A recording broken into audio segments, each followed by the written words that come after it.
Hi everyone. TNPSC Group 1 2024 எக்ஸாமினேஷன்ல கேட்கப்பட்ட ஒரு கொஸ்டினுக்கான solution நாம பார்க்கலாம்.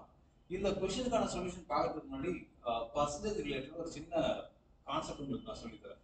என்ன அப்படின்னா சார் ஒரு வேல்யூ ஒரு 10% இன்க்ரீஸ் ஆகுது, அதுக்கப்புறம் ஒரு 10% டிக்ரீஸ் ஆகுது.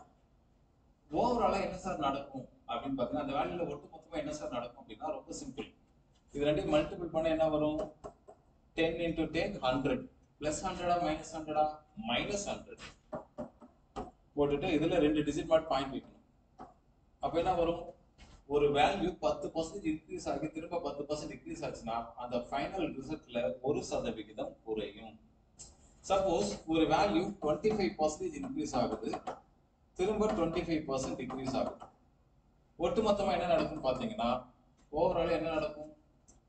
இது ரெண்டையும் மல்டிபிள் பண்ணி ரெண்டு டிசிமல் பாயிண்ட் வைக்கணும். இது ரெண்டையும் மல்டிபிள் பண்ணா 25 into 25 625 plus 625 minus 625 plus into minus என்னங்க minus 625. அப்போ minus 625 போடணும். இது ரெண்டையும் மல்டிபிள் பண்ணி எழுதியாச்சு. எழுதிட்டு இதுல ரெண்டு டிசிமல் பாயிண்ட் வைக்கணும். அப்ப என்ன அர்த்தம்?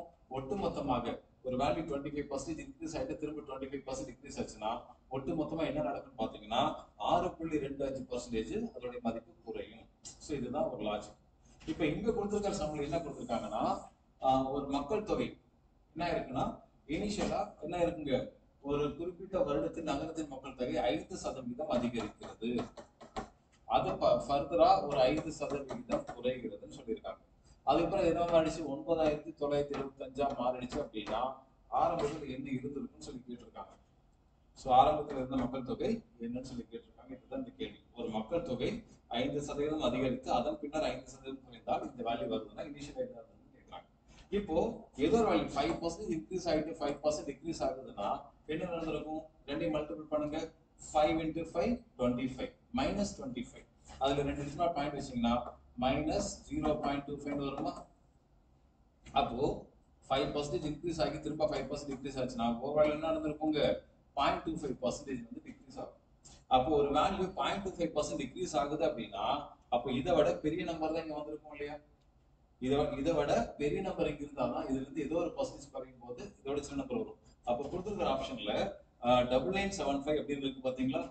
இது வந்து ஆன்சர் கிடையாது, இதுவும் ஆன்சர் கிடையாது. ஏன்னு கேட்டீங்கன்னா நான் 9975 விட கொஞ்சம் பெரிய நம்பர் தான் இங்க இருந்திருக்கும். ஏன்னா இதுல இருந்து 0.25% டிக்ரீஸ் ஆனதுக்கு அப்புறமா தான் இது வருது. அப்ப இதோட பெரிய நம்பர் தான் ஆன்சர். சோ ரெண்டு ஆன்சர் இருக்கு சார்னா இதுல எது ஈஸியா இருக்கோ அதை ஃபர்ஸ்ட் நம்ம ட்ரை பண்ணலாம். 10,000 இதை ட்ரை பண்ணுவோமா? இனிஷியலா 10,000 மக்கள் தொகை இருக்குன்னு வச்சுக்கோங்களேன்.